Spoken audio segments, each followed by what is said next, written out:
Bonjour tout le monde. Aujourd'hui, on va jaser d'une vérité que bien des proches aidants connaissent par cœur, mais qu'on a souvent de la misère à mettre en pratique. C'est l'idée que pour bien s'occuper de quelqu'un d'autre, il faut commencer par s'occuper de soi-même.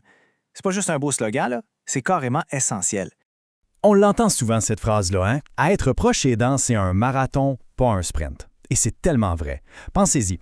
Personne ne s'attend à ce qu'un marathonien sprinte du début à la fin. Il s'effondrait. C'est la même chose. Gérer son énergie, c'est pas un luxe, c'est la seule façon de se rendre jusqu'au bout.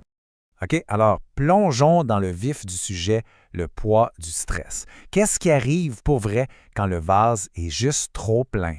Quand on vit beaucoup de stress, c'est pas juste qu'on se sent mal ou tendu, c'est comme si un épais brouillard s'installait dans notre tête.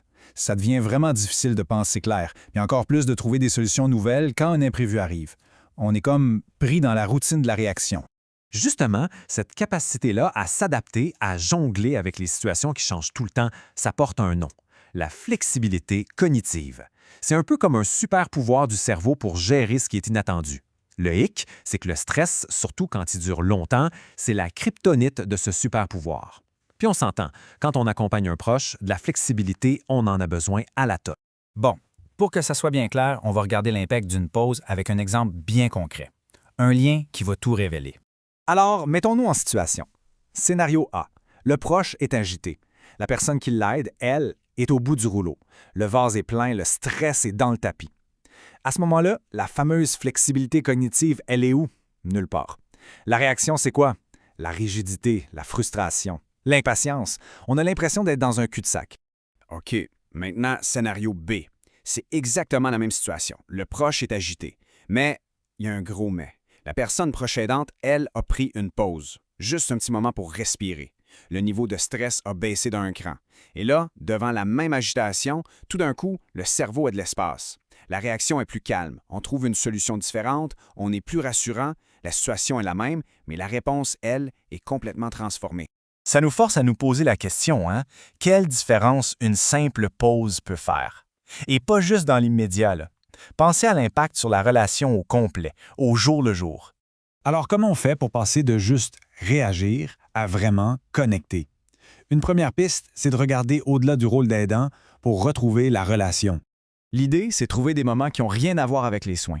De se rappeler ce qu'on aimait faire ensemble avant. Écouter une vieille toune, feuilleter un album photo, juste être là. Ces petites affaires-là, ça nourrit le lien. Ça rappelle qu'avant d'être aidant et aidé, on est un couple, un parent et son enfant, des amis. Ça nous redonne notre place. Et la deuxième piste, qui est tout aussi importante, c'est de s'autoriser à prendre une pause. Le répit, c'est pas un luxe, c'est un outil de travail, un outil de soin. C'est facile de se sentir coupable en pensant à demander de l'aide ou à prendre du temps pour soi.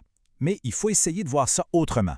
Prendre du répit, ce n'est pas abandonner son proche. Au contraire, c'est une façon de prendre soin de la relation.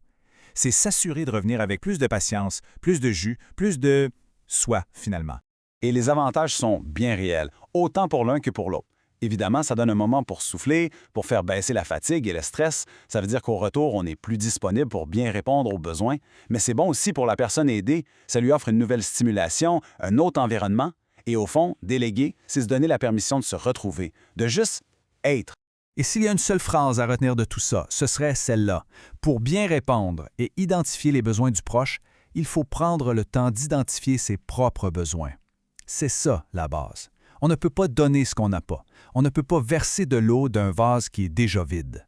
Alors, on va finir là-dessus, avec une question.